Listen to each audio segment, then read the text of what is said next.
Paramashivoham. Om Nithyananda Paramashivoham. Om Nithyananda Paramashivoham. Om Nithyananda.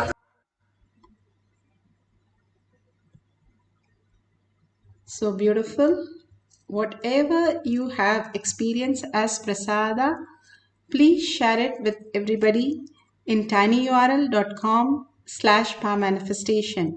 Your experience of the powerful cognition, your experience of the power manifestation, who you are established during the science of power manifestation.